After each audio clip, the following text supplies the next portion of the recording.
તો હવે વાત કરવી છે જનતા પર મોંઘવારીનો માર।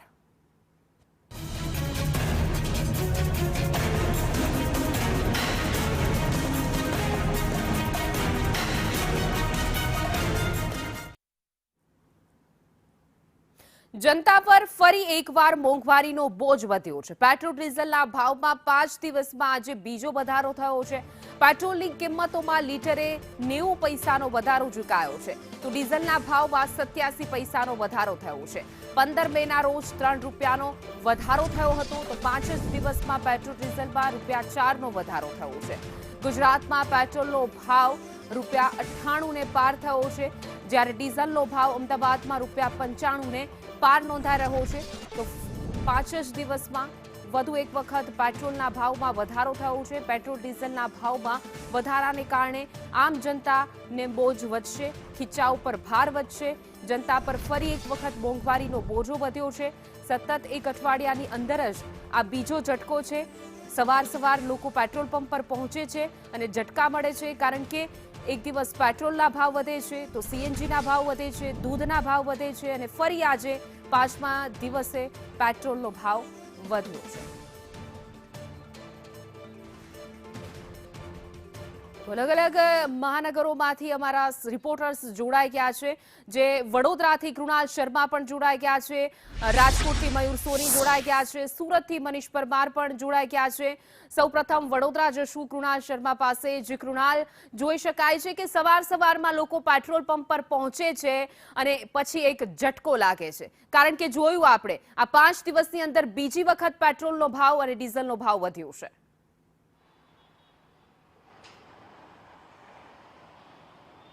છેલ્લા 5 દિવસમાં મધરાત્રિએ સામાન્ય નાગરિકોને આંચકો આપવામાં આવે છે અને સવારે જ્યારે આંખ ખુલે ત્યારે ખબર પડે છે કે તેઓ મોંઘવારીના ખપ્પરમાં ફરી એકવાર હોમાયા છે। આપણે આ દ્રશ્યો બતાવીશું। હાલ અહીંયા વડોદરા શહેરમાં પેટ્રોલ અને ડીઝલના ભાવમાં જે વધારો થયો છે, પેટ્રોલના ભાવમાં 86 પૈસાનો વધારો છે અને પેટ્રોલ હાલ અહીંયા 98 રૂપિયા લીટર થયું છે, અને જે ડીઝલ છે તેમાં 93 રૂપિયાનો વધારો થયો છે, અને જે ડીઝલનો ભાવ છે તે 93.84 એટલે કે 94 રૂપિયા જ સમજો, કારણ કે 16 પૈસાનો ફરક છે। એટલે કે જે ડીઝલ છે તે હાલ અહીંયા 94 રૂપિયા પહોંચી ગયું છે, અને આ જે પેટ્રોલ છે તે 98 રૂપિયા પહોંચી ગયું છે। એટલે ફક્ત પેટ્રોલ અને ડીઝલમાં 4 રૂપિયાનો અહીંયા ફરક જોવા મળી રહ્યો છે, પરંતુ આ ફરક જે સામાન્ય નાગરિકો છે તેમના માટે ખૂબ જ મોટી મોંઘવારીનો અહીંયા ઝટકો છે। ત્યારે અહીંયા જે પેટ્રોલ પંપ છે અહીંયા ઘણા ગાંઠિયા લોકો જોવા મળી રહ્યા છે, કારણ કે આટલી કાળની મોંઘવારીમાં કેવી રીતે આ લોકો અહીંયા પેટ્રોલ પુરાવે, કેવી રીતે બહાર નીકળવું, તે એક સવાલ છે। આ સિનિયર સિટીઝનની કાકા, આ પેટ્રોલમાં જે ભાવ વધી ગયો, 98 રૂપિયા પહોંચી ગયો છે ભાવ, આજે 86 પૈસા આજે પેટ્રોલમાં વધ્યા છે, એટલે છેલ્લા 5 દિવસમાં 4 રૂપિયા જેટલા વધી ગયા છે। કેટલી તકલીફ પડશે સામાન્ય માણસ? કશું તકલીફ નહીં પડે, બધા જે ચાલવાનું તે જ ચાલવાનું છે, એટલે જે આપણે જે કરતા આવ્યા છે એ જ કરવાનું, એ જ કરવાનું। કેટલી તકલીફ પડવાની? તકલીફ તો બધાને પડવાની જ છે, પણ શું કરવાના હોય, એની આગળ કંઈ આપણું ચાલવાનું નહીં સાહેબ। આપણે નોર્મલ માણસ છે એટલે ચલાવવું, એ જે ચાલતું એ જ ચલાવવું પડે, બીજું કંઈ કરવાનું નહીં આપણે। બજેટ ખોરવાઈ જવાનું, બજેટમાં ઘર ચલાવવામાં તકલીફ પડવાની, ઘરમાં તો તકલીફ પડવાની, પણ કોને કહેવાના સાહેબ? કોણ આપણું ચલાવશે?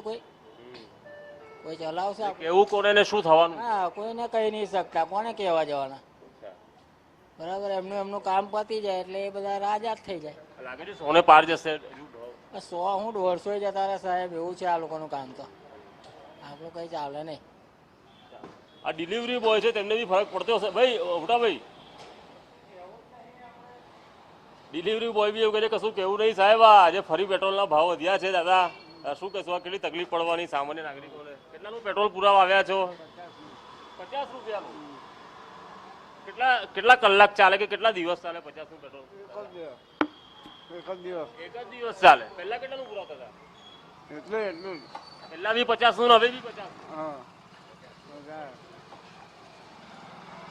હાલ અહીંયા ગણ્યા ગાંઠિયા જે વાહન ચાલકો છે અહીંયા આવી રહ્યા છે, મોટા ભાગના એવું માની બેઠા છે કે હવે કશું થવાનું નથી અને કશું પણ બોલશે તો કંઈ આગળ કોઈ સાંભળનાર નથી। એટલે કે જે મોંઘવારીનો માર તેમના માથે પડી રહ્યો છે તે બોલ્યા વગર, કંઈક પણ કયા વગર તે ઝીલી રહ્યા છે, અને આગામી સમયમાં 150 રૂપિયા પણ પેટ્રોલ જશે ત્યારે પણ તેઓની પરિસ્થિતિ વધુ બદતર થવાની છે। આ પ્રકારના નિવેદનો અહીંયા વાહન ચાલકો કરી રહ્યા છે।